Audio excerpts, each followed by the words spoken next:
Hello students, आज हम देखने वाले हैं कक्षा 10वीं का गणित।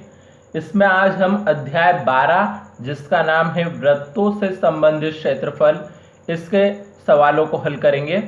तो इसमें आज हम प्रश्नावली 12.1 का पहला सवाल पढ़ने वाले हैं। तो वीडियो स्टार्ट करने से पहले यदि आपने अभी तक हमारे चैनल को सब्सक्राइब नहीं किया है तो सब्सक्राइब कर ले और बेल आइकन को प्रेस कर दे ताकि आने वाले हर वीडियो का नोटिफिकेशन आपको प्राप्त हो सके। और वीडियो को अधिक से अधिक लाइक एवं शेयर जरूर करें। और अगर आपने अभी तक हमारे पिछले वीडियो नहीं देखे हैं तो डिस्क्रिप्शन में सभी अध्याय की प्लेलिस्ट की लिंक दी गई है, वहां से आप वो सारे वीडियो देख सकते हैं।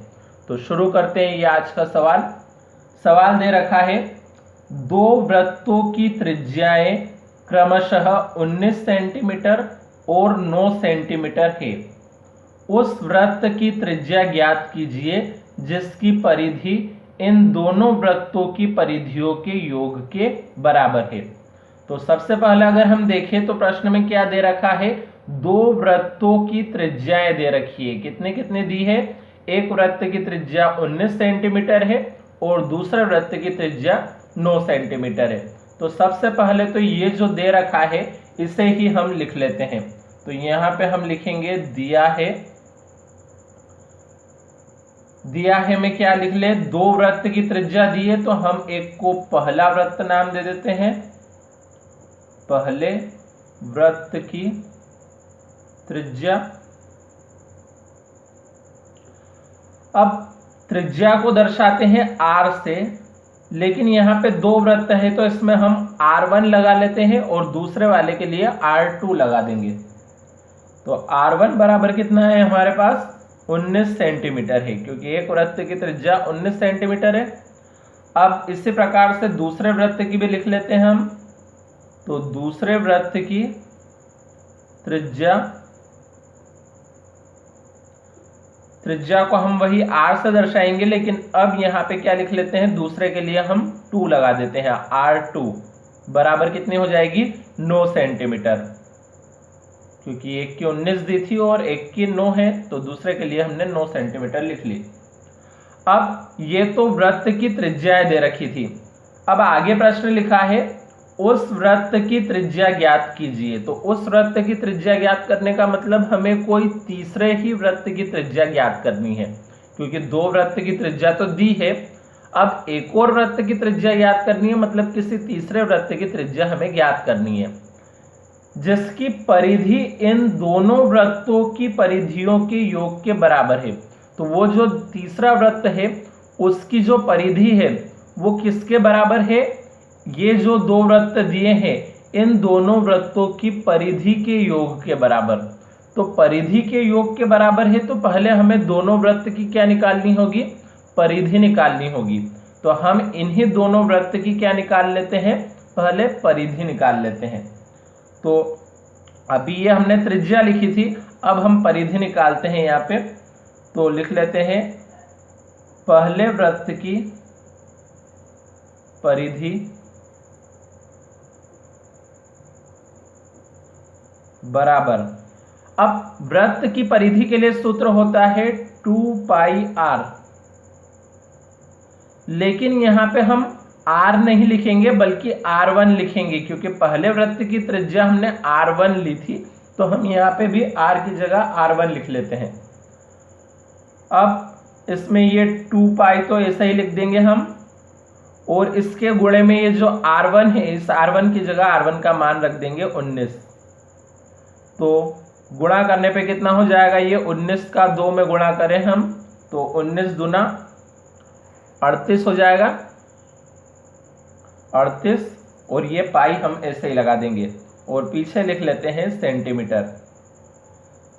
तो ये क्या आई हमारे पास? पहले वृत्त की परिधि, पहले वृत्त की परिधि। अब इसी प्रकार से दूसरे वृत्त की भी परिधि निकाल लेते हैं। तो यहां लिखते हैं अब हम दूसरे वृत्त की परिधि बराबर, वृत्त की परिधि का सूत्र वही लगाएंगे हम 2πr, लेकिन इस बार हमें r की जगह पे क्या लिखना है, r2 लिखना है, क्योंकि दूसरे वृत्त की त्रिज्या को काय से दर्शाया था हमने, r2 से, तो यहाँ पे लिख देंगे r2।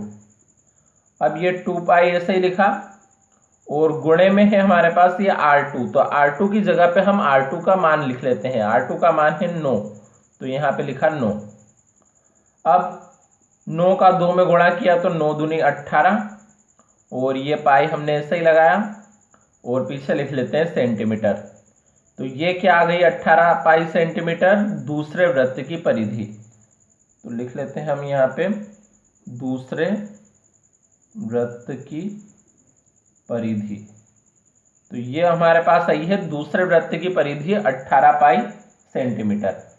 अब हमें क्या निकालना है, हमें तो तीसरे वृत्त की त्रिज्या ज्ञात करनी है। किसी प्रश्न में दिया था कि उस वृत्त की त्रिज्या ज्ञात कीजिए, यानी हमें किसी तीसरे वृत्त की ही त्रिज्या ज्ञात करनी है। तो सबसे पहले हम उस तीसरे वृत्त की त्रिज्या मान लेते हैं। तो यहाँ पे लिख लेते हैं, माना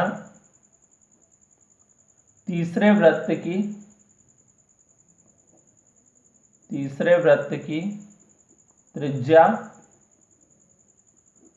कैपिटल R है। तो अभी हमने पहले और दूसरे वृत्त की त्रिज्या को स्मॉल r1 और r2 से दर्शाया था। यहाँ पे तीसरे वृत्त की त्रिज्या हमने कैपिटल R ले ली है। चाहे तो हम r3 भी लिख सकते हैं, कोई फर्क नहीं पड़ेगा उससे, पर हमने यहाँ पे कैपिटल R ही ले ली। अब प्रश्नानुसार प्रश्न में क्या बात लिखी हुई थी, प्रश्न में लिखा था कि उस वृत्त की त्रिज्या ज्ञात कीजिए जिसकी परिधि इन दोनों वृत्तों की परिधियों के योग के बराबर है। तो जिसकी परिधि मतलब किसकी, तीसरे वृत्त की जो परिधि है वो किसके बराबर है, इन दोनों वृत्तों की परिधियों के योग के बराबर है। तो किसकी बात हो रही है यहाँ पे, तीसरे वृत्त की। तो हम यहाँ लिख लेते हैं तीसरे वृत्त की परिधि। ये तीसरे वृत्त की परिधि किसके बराबर है, ये जो दो वृत्त दिए थे, दोनों वृत्त, उनकी परिधियों के योग के बराबर। तो दोनों वृत्त की जो परिधि है उनको हम क्या करेंगे, योग मतलब जोड़ देंगे। तो बराबर में हमें क्या करना है, दोनों जो वृत्त है, मतलब एक तो पहले वृत्त की परिधि, उसमें जोड़ देना है किसको, दूसरे वृत्त की परिधि को, दूसरे वृत्त की परिधि को। तो अब हम यहां पे सूत्र लगाते हैं वृत्त की परिधि के लिए सूत्र वही 2 पाई r। तो r में हमें अब कौन सा लिखना है, कैपिटल R लिखना है, क्योंकि तीसरे वृत्त के लिए हमने त्रिज्या क्या मानी है, कैपिटल R। तो हमने यहाँ पे r की जगह इस बार कैपिटल R लिखा है। और पहले वृत्त की परिधि, तो हमारे पास क्या आई थी, पहले वृत्त की परिधि हमने अभी हाल निकाली थी, यहाँ पे कितनी आई थी, 38 पाई सेंटीमीटर। तो पहले वृत्त की परिधि की जगह हम यहाँ पे लिख लेते हैं 38 पाई, और प्लस में दूसरे वृत्त की परिधि लिखनी है। तो दूसरे वृत्त की परिधि कितनी आई है हमारे पास, 18 पाई। तो यहाँ पे लिख लेते हैं 18 पाई। अब आगे हल करते हैं इसको। तो आगे हल करने के लिए अब हमें क्या करना है, इस 2 पाई r को तो हम ऐसे ही लिखेंगे और बराबर में इस 38 पाई में हम 18 पाई को जोड़ देंगे। तो 38 में 18 यदि हम जोड़ते हैं तो कितना आता है हमारे पास, 56 पाई। अब यहाँ पे इस तरफ भी हमारे पास पाई है और इस तरफ भी पाई है, तो पाई से पाई काट देंगे हम, पाई से पाई कैंसिल हो गया। अब बचा इस तरफ 2r और इधर है 56। तो हम r का मान निकालना है, तो r को वहीं रहने देते हैं, और ये जो 2 है, ये 2 अभी गुणे में है इस r के, जब बराबर के इधर लाएंगे तो ये गुणे की जगह कहाँ पे आ जाएगा, भाग में आ जाएगा, भाग में यानी बटे में। तो ये 2 उस तरफ गुणे में था, इधर लाने पे बटे में हो गया। अब 2 से 56 को यदि हम काटें तो कितना बचता है हमारे पास, 28 बचता है, क्योंकि 2 दूनी 4 यहाँ पे, लेकिन 5 है मतलब 1 बचेगा, 1 और 6 मिला के 16 बना, तो 2 8 16। तो काटने पे 28 आया हमारे पास। मतलब r बराबर कितना आया है 28, और पीछे लगा देते हैं हम सेंटीमीटर। तो r का मान 28 सेंटीमीटर आया। r हमने किसको माना था? तीसरे वृत्त की त्रिज्या को। तो तीसरे वृत्त की त्रिज्या का मान कितना आ गया? 28 सेंटीमीटर आ गया है यहाँ पे।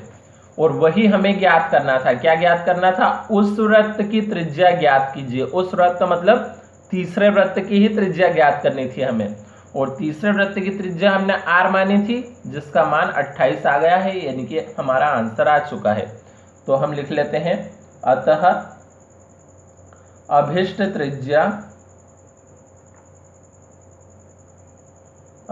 त्रिज्या 28 सेंटीमीटर है। ये इसका आंसर है। तो अब चाहे तो आप इसका स्क्रीनशॉट ले सकते हैं। तो पहले आप इतने हिस्से का स्क्रीनशॉट ले लीजिए, उसके बाद ये बचे हुए हिस्से का, और फिर इसका और बाकी बचा हुआ ये हिस्सा। तो इस प्रकार से ये सवाल आज हमारा यहाँ पे कंप्लीट हुआ। अगले सवाल के लिए मिलते हैं अगले वीडियो में। तब तक के लिए धन्यवाद।